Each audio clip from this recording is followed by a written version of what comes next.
Bismillahirrahmanirrahim. Assalamualaikum warahmatullahi wabarakatuh. Innal hamdalillah nahmaduhu wa nasta'inu wa nastaghfiruh wa na'udzu billahi min shururi anfusina wa min sayyiati a'malina. May yahdihillahu fala mudhillalah wa may yudhlilhu fala hadiyalah. Asyhadu an la ilaha illallah wahdahu la syarikalah wa asyhadu anna Muhammadan abduhu wa rasuluh amma ba'du. Pertama-tama, marilah kita panjatkan puji syukur kehadirat Allah Subhanahu wa taala yang telah melimpahkan rahmat, hidayah serta inayahnya kepada kita semua.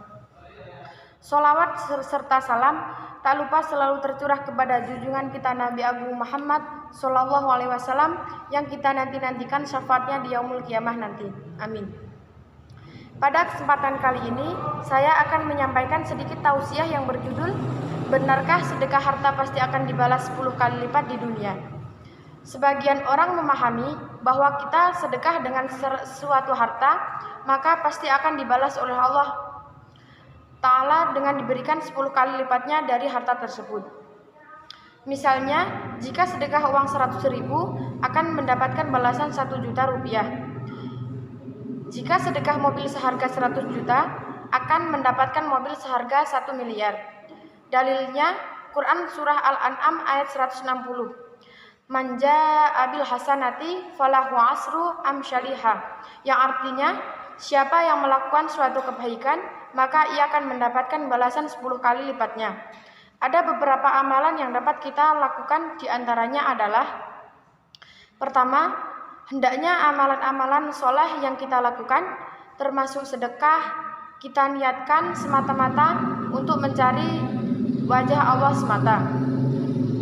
Allah Ta'ala berfirman, wa ma umiru illa liya'budullaha muhlisina lahuddin, yang artinya, dan tidaklah mereka diperintahkan kecuali untuk menyembah kepada Allah semata dan mengikhlaskan semua amalan hanya untuk Allah. Quran surah Al-Bayyinah ayat 5.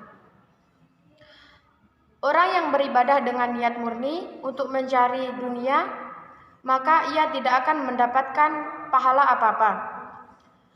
Dari Umar bin Khattab radhiyallahu anhu, Rasulullah shallallahu alaihi wasallam bersabda, sesungguhnya amalan itu hanyalah tergantung niatnya dan seseorang hanya mendapatkan pahala sesuai niatnya.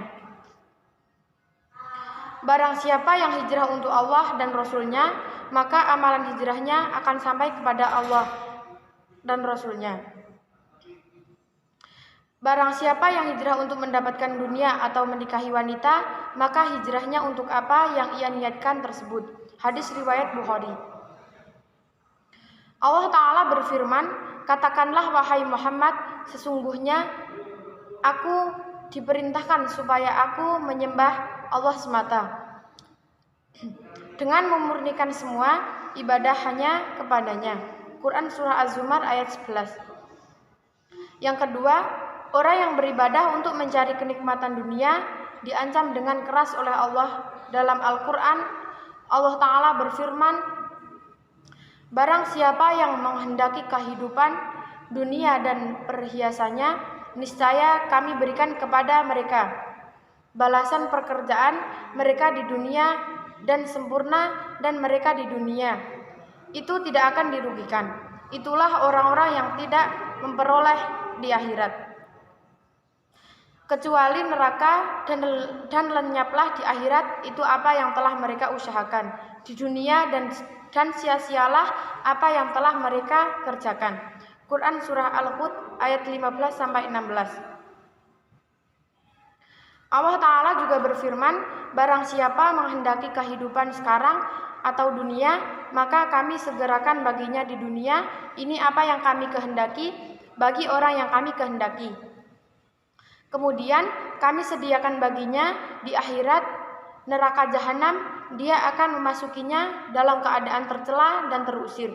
Quran surat Al-Isra ayat 18. Yang pertama, orang yang bersedekah karena mengharap pujian dari makhluk, maka ia adalah riya dan ia tidak mendapatkan pahala sama sekali, bahkan ia melakukan syirik ashghar. Yang kedua, orang yang bersedekah 100% karena mencari balasan dunia, seperti mengharap kekayaan, ketenaran, dan kedudukan lainnya, maka ini juga tidak mendapatkan pahala apa-apa. Mendekatkan kepada Allah sedikit pun. Dan yang ketiga, orang yang bersedekah karena mencari ridho Allah Ta'ala sekaligus mencari balasan dunia. Ada 3 kondisi diantaranya. Yang kondisi pertama, jika niat mencari balasan dunia itu lebih dominan, maka ia tidak akan mendapatkan pahala apa-apa, karena menjadikan ibadah sebagai perantara untuk mencari dunia. Kondisi yang kedua, jika niat mencari ridho Allah Ta'ala lebih dominan, maka ini hukumnya boleh, namun mengurangi kesempurnaan pahala dan mengurangi keikhlasan. Kondisi yang ketiga, jika niat mencari ridho Allah Ta'ala sama besar dengan niat mencari dunia, maka tidak ada pahala baginya. Yang ketiga, yang dimaksud oleh surah Al-An'am ayat 160 adalah pahalanya yang dilipat gandakan. Jadi bukan berarti benda yang disedekahkan itu akan dilipat gandakan 10 kali oleh Allah sebagai batasan. Namun yang dilipat gandakan adalah pahala. Makna ini jelas sekali termasuk dalam hadis dari Abu Hurairah radhiyallahu anhu bahwa Nabi SAW bersabda, barang siapa yang berniat melakukan suatu kebaikan namun tidak jadi dilakukan, maka ditulis baginya 1 kebaikan. Barang siapa yang berniat melakukan sesuatu kebaikan dan jadi dilakukan, maka ditulis baginya 10 kali sampai 700 kali kebaikan. Siapa yang berniat melakukan suatu keburukan namun tidak jadi dilakukan, maka tidak dituliskan keburukan tersebut, dan jika dilakukan ditulis 1 keburukan. Hadis riwayat Muslim. Al-Qurtubi rahimakumullah menjelaskan maknanya adalah ia mendapatkan 10 hasanah yang semisalnya, maksudnya ia mendapatkan ganjaran 10 kali. Mungkin hanya itu yang dapat saya sampaikan. Apabila ada tutur kata yang kurang berkenan, saya mohon maaf. Saya akhiri. Nun wal qalami wa ma yasturun fastabiqul khairat. Wassalamualaikum warahmatullahi wabarakatuh.